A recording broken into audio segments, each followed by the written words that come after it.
Shalom. Shalom. Kita bertemu kembali saudara dalam program Tanya Jawab Alkitab di channel GPBC Jakarta yang membahas pertanyaan-pertanyaan yang muncul dalam komunitas orang Kristen. Kita akan bahas bersama-sama dari sudut pandang sejarah penebusan. Bagaimana kabar saudara semua? Semoga tetap dalam lindungan Tuhan. Haleluya. Bagi saudara yang baru mengikuti program ini, silahkan subscribe, like, dan share supaya banyak orang yang memperoleh pencerahan akan firman Tuhan dan iman kepada Kristus Yesus makin diteguhkan. Silakan klik tanda lonceng supaya saudara dapat diingatkan kembali saat video terbaru ditayangkan. Bersama dengan kita hari ini narasumber Pendeta Yunduhi Doktor Ministry. Shalom Pendeta Yun. Shalom. Kabarnya sehat? Baik-baik, puji Tuhan. Episode terakhir masih sama Evangelis Yudi, tapi sekarang sudah Pendeta Yudi ya. Haleluya. Saudara sekalian. Karena baru diangkat. Selamat. Terima kasih. Baik, Pendeta, kita langsung ke dalam pertanyaan yang masuk. Apakah harus bisa bahasa roh baru seseorang itu diselamatkan? Jadi lanjut pertanyaan ini tentang bahasa roh. Meski tidak langsung berhubungan dengan keselamatan, jika tidak bisa berbahasa roh, apakah ia adalah orang yang belum menerima kasih karunia? Jika tidak bisa bahasa roh, apakah ia adalah orang yang belum menerima Roh Kudus? Nah, Pendeta, di sini ada pertanyaan mengenai karunia bahasa roh. Silakan Pendeta menjelaskannya. Ya. Di zaman sekarang ini ada banyak pendapat tentang bahasa roh. Antar gereja, juga antar jemaat ada perbedaan. Bahkan ada yang berkata bahwa jika tidak bisa bahasa roh, maka ia adalah orang yang belum menerima Roh Kudus. Sebaliknya, ada yang bilang bahwa orang yang bisa berbahasa roh adalah orang-orang yang hanya mementingkan mujizat atau yang menganut paham mistis. Nah, yang disebut bahasa roh itu dapat digolongkan ke dalam dua golongan. Kita harus bisa membedakan dua golongan ini. Satu, bahasa roh yang menjadi perantara komunikasi antar manusia, yaitu bahasa roh Pentakosta. Bahasa roh yang pertama kali muncul di Perjanjian Baru adalah bahasa roh Pentakosta. Bahasa Yunaninya adalah dialektos yang berarti perkataan, bahasa, logat, atau bahasa ibu. Nah, ini menunjuk pada bahasa unik yang dimiliki bahasa tertentu atau rakyat suatu negara. Nah, bahasa roh ini bukanlah bahasa roh yang lalalala itu. Tetapi ini adalah bahasa negara lain. Rasul-rasul berbicara dengan bahasa negara mereka sendiri. Tetapi orang-orang yang dengar bagaimana? Mereka dengarnya seperti telah diterjemahkan ke bahasa di mana masing-masing mereka tinggal. Nah, dua, bahasa roh yang menitik beratkan pada komunikasi dengan Allah. Yaitu bahasa roh, ya istilahnya bahasa roh Korintus. Ketika di zaman sekarang ini, kita sebut bahasa roh. Bahasanya biasanya menunjuk pada ini. Bahasa Yunaninya adalah glosa. Kata ini berarti language, seperti tadi. Tetapi juga berarti tongue, lidah. Bahasa roh ini adalah orang yang berbicara dengan bahasa yang belum pernah dipelajari. Dan karena artinya itu tidak bisa diketahui, maka perlu suatu penjelasan. Nah, itu adalah doa komunikasi dengan Allah, antara pribadi dengan Allah tanpa berhubungan dengan orang lain. Nah, itu adalah doa yang dinaikkan dengan roh yang bisa masuk ke dunia doa yang mendalam. Itu adalah doa yang dinaikkan dengan roh, dengan melampaui doa dengan kehendak atau kesadaran di luar kesadaran diri. Ketika berdoa dengan bahasa, ada kalanya pikiran ini itu tercampur kan. Maka bahasa roh itu doa yang bagus dari segi tidak terkhususkan oleh dunia kesadaran. Doa bahasa roh adalah fenomena yang mana orang berbicara, berkata-kata dalam kondisi roh dan jiwanya terpisah. Itu sebabnya itu adalah bahasa roh yang perlu berhati-hati. Jadi Pendeta Yun berbicara mengenai dua macam bahasa roh ini.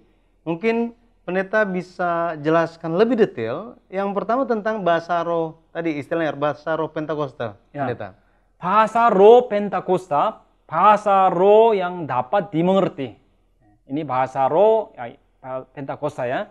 Kalau lihat latar belakang bahasa roh Pentakosta ini adalah seperti berikut ini. Orang-orang Yahudi terus diserang oleh bangsa lain sehingga mereka hidup terserak di berbagai negara. Ya. Tetapi jika tiba hari raya, mereka semua berkumpul ke Yerusalem. Dan di Kisah Para Rasul pasal 2, ketika tiba di hari Pentakosta, Roh Kudus turun sehingga dan mereka mulai bisa berbahasa roh. Kisah Para Rasul pasal 2 ayat 4, coba baca ya. Maka penuhlah mereka dengan Roh Kudus, lalu mereka mulai berkata-kata dalam bahasa-bahasa lain, seperti yang diberikan oleh Roh itu kepada mereka untuk mengatakannya. Ya, selanjutnya ayat 6 juga. Ayat yang ke-6, ketika turun bunyi itu, berkerumunlah orang banyak. Mereka bingung karena mereka masing-masing mendengar rasul-rasul itu berkata-kata dalam bahasa mereka sendiri. Ya, jadi murid-murid yang menyampaikan firman itu orang siapa? Mereka adalah orang-orang Galilea. Kan? Ya, ayat 7 dikatakan begitu, orang-orang Galilea. Tapi kalau lihat ayat 8, bagi yang mendengar firman di saat itu, mereka dengarnya dengan bahasa ibu mereka masing-masing.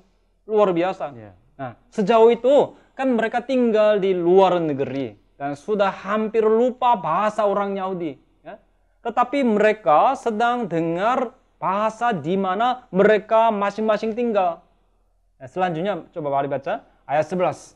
Baik orang Yahudi maupun penganut agama Yahudi, orang Kreta dan orang Arab, kita mendengar mereka berkata-kata dalam bahasa kita sendiri tentang perbuatan-perbuatan besar yang dilakukan Allah. Ya. Bahasa roh di saat itu bukanlah bahasa roh yang lalalalala itu. Bahasa roh ini juga adalah bahasa manusia yang ada di bumi ini. Bahasa dari negara-negara. Yaitu orang-orang Yahudi yang datang dari masing-masing negara dengan dengar bahasa bangsa tempat tinggal masing-masing mereka. Misalnya orang-orang yang datang dari Arab, mereka dengarnya dalam bahasa Arab. Dan orang-orang yang datang dari Kreta, Roma, dengarnya dengan bahasa Roma. Melalui pekerjaan Roh Kudus, terjadilah karunia yang supernatural seperti demikian. Nah, pada waktu perjanjian lama, lewat peristiwa Menara Babel yang mengedepankan humanisme, terjadilah kekacauan bahasa. Tetapi kini, tembok bahasa itu dapat dilampaui dan kehendaknya bisa tersampaikan. Jika lihat ayat 14 dan seterusnya, Petrus dan 11 murid menyampaikan firman. Nah, coba baca ya, ayat 14. Maka bangkitlah Petrus, berdiri dengan ke-11 rasul itu, dan dengan suara nyaring, ia berkata kepada mereka, "Hai kamu orang Yahudi, dan kamu semua yang tinggal di Yerusalem, ketahuilah dan camkanlah perkataanku ini." Ya, Pendeta, jadi singkatnya, bahasa, ya tadi istilahnya Roh Pentakosta itu, bahasa Roh Pentakosta itu bahasa yang seperti apa? Ya, itu adalah bahasa roh yang membuat orang-orang dapat mengerti dan memahami firman. Nah, bahasa roh ini jelas yang diberikan oleh Roh Kudus. Jadi pada hari Pentakosta, ketika Roh Kudus turun pada 120 murid, mereka mulai berkata-kata dengan bahasa berbagai negara. Coba bayangkan, memangnya murid-murid pernah belajar ke luar negeri? Tentu nggak pernah ya. Ya, mereka hanya tinggal di Israel saja, tetapi mereka sedang berbicara dengan bahasa negara-negara. Bahasa dari sekitar 200 negara mustahil untuk kita pelajari, bahkan dalam seumur hidup kita kan. Dulu saya pernah lihat statistik, bahasa-bahasa dari daerah-daerah di Indonesia saja itu ada 742. Banyak sekali. Meskipun belajar seumur hidup pun tidak mungkin, tidak bisa tahu semua. Ya, tapi ketika murid-murid takut akan Allah dan berdoa 10 hari, bagaimana? Murid-murid yang tadinya tidak tahu bahasa bangsa-bangsa, kini bisa berbahasa dengan bahasa bangsa-bangsa. Hari ini pun, saudara-saudara, kapan kita bisa belajar bahasa dari 200 negara di dunia? Tapi kalau takut akan Allah, kita bisa tahu semua bahasa di dunia. Amin kan? Amin. Puji Tuhan. Kenapa? Karena Tuhan berikan itu. Ya, tadi Pendeta Yun sudah sampaikan mengenai bahasa roh Pentakosta, yaitu bahasa roh yang dapat membuat orang-orang yang di sekeliling yang mendengar bisa memahami, mengerti yang disampaikan, firman yang disampaikan. Kemudian bagaimana Pendeta tentang bahasa roh Korintus ini? Ya. Bahasa roh Korintus, iya istilahnya kita bilang bahasa roh Korintus. Bahasa roh yang tidak bisa dimengerti, yaitu bahasa roh sebagai karunia atau gift. Pada waktu gereja mula-mula, di gereja Korintus ada banyak masalah. Gerejanya telah menjadi sekuler dengan masalah uang, masalah perzinahan, masalah perselisihan, pertengkaran. Nah, Paulus menasihati tentang keteraturan penggunaan beraneka karunia. Di 1 Korintus pasal 12 dan 14, Paulus berkata tentang persoalan bahasa roh di gereja Korintus. Dikatakan di 1 Korintus 14 ayat 18 bahwa Rasul Paulus pun berbahasa roh sebagai karunia. Nah, bahasa roh ini adalah fenomena dari aktivitas rohani. Aktivitas rohani yang mana orang berbicara secara rahasia kepada Tuhan dalam roh. Dan itu terjadi terpisah dengan aktivitas jiwa atau kesadaran rasional kita. Kesadaran rasional kita harus berada dalam ketaatan yang penuh terhadap Roh Kudus. Tetapi dalam bahasa roh ini, roh bekerja secara terpisah dengan kesadaran rasional atau jiwa kita. Maka bahaya juga. Maka untuk bahasa roh seperti ini, harus juga dimohonkan karunia untuk apa? Karunia untuk menerjemahkannya. Selama ini Pendeta, kebanyakan orang Kristen hanya tahu, oh bahasa roh itu adalah karunia.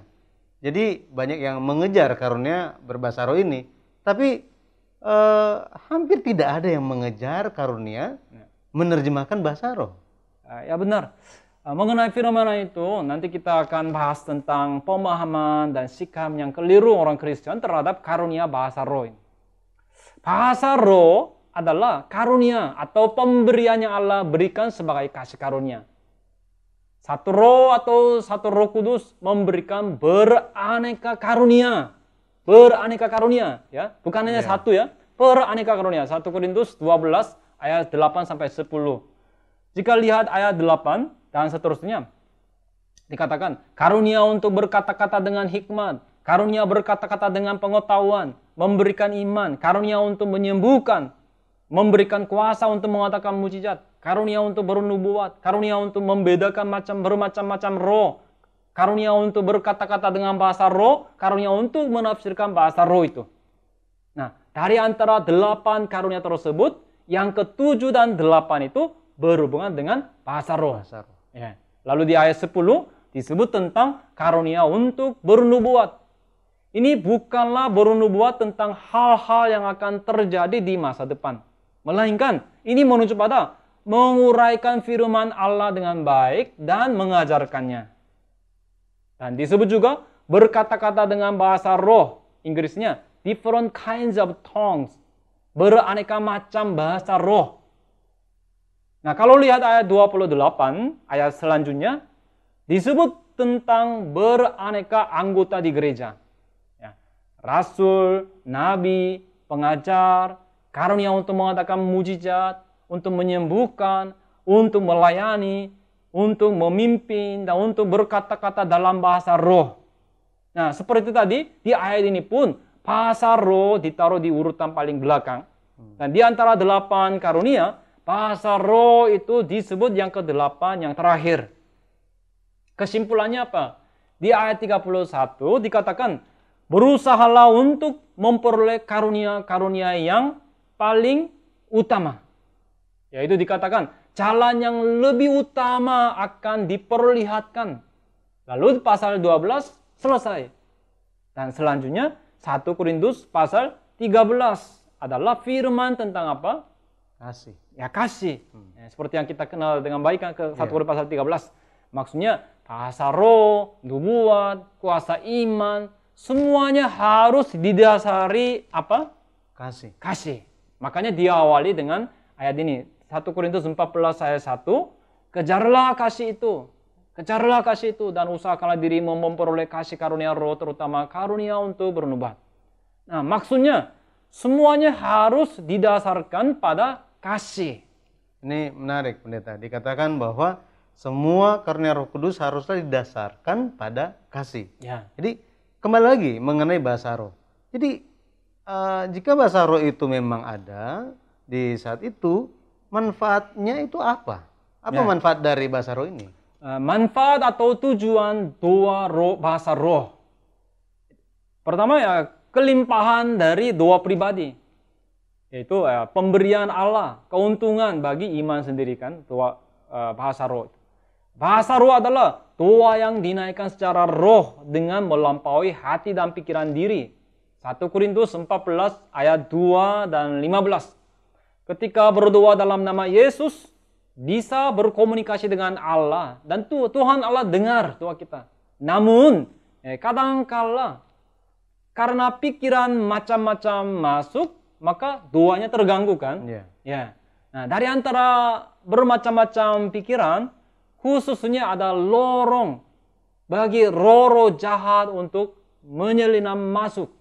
Itu adalah karena ada akar dosa dan kejahatan yang mendalam di hati kita. Misalnya amarah, benci, keluhan, dendam, ketakutan, dan lain-lain. Jadi, dalam doa, pikirannya bercabang dan susah konsentrasi. Tetapi, bahasa roh itu komunikasi satu lawan satu roh diri kita dengan Allah. Maka itu adalah doa yang berkata-kata dalam roh kepada Allah.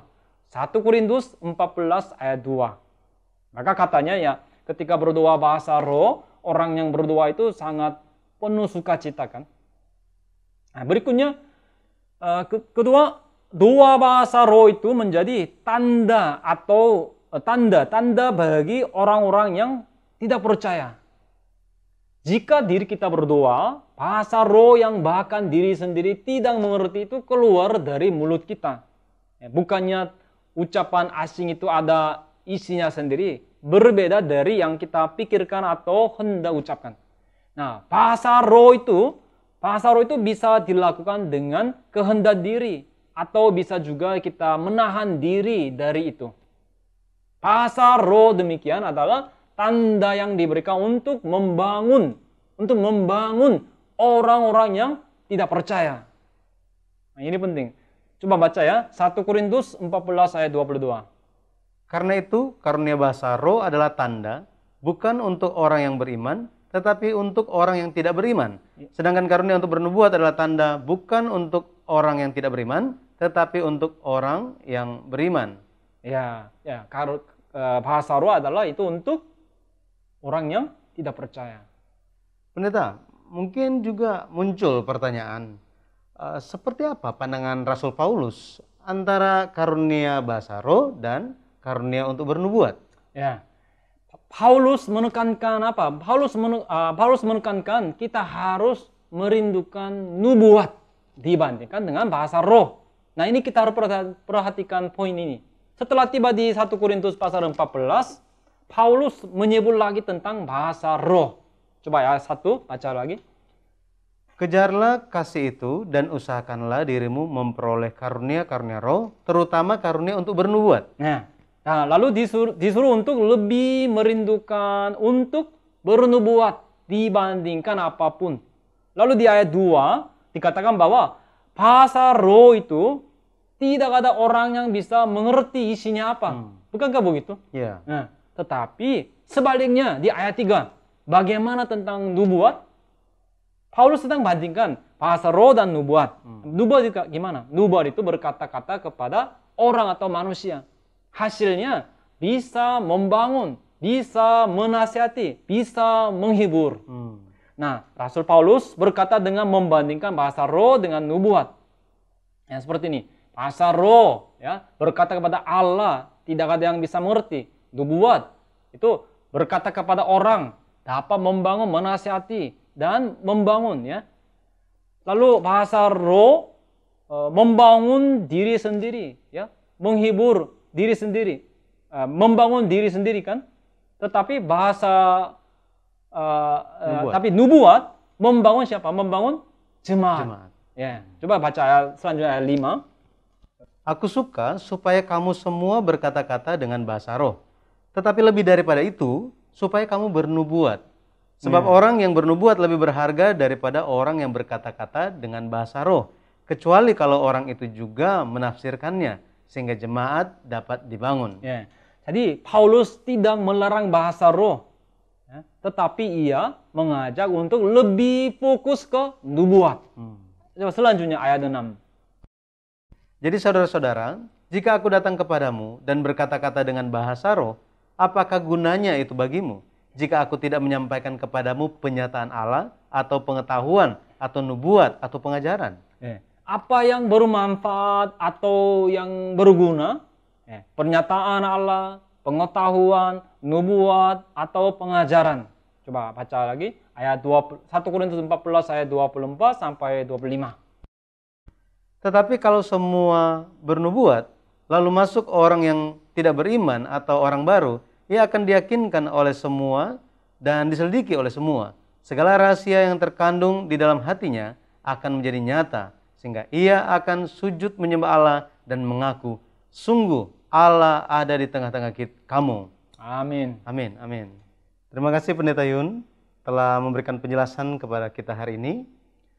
Demikianlah pembahasan kita mengenai karunia bahasa roh, dan masih ada lanjutannya saudara, dan kita akan bahas lebih menarik lagi di kesempatan selanjutnya.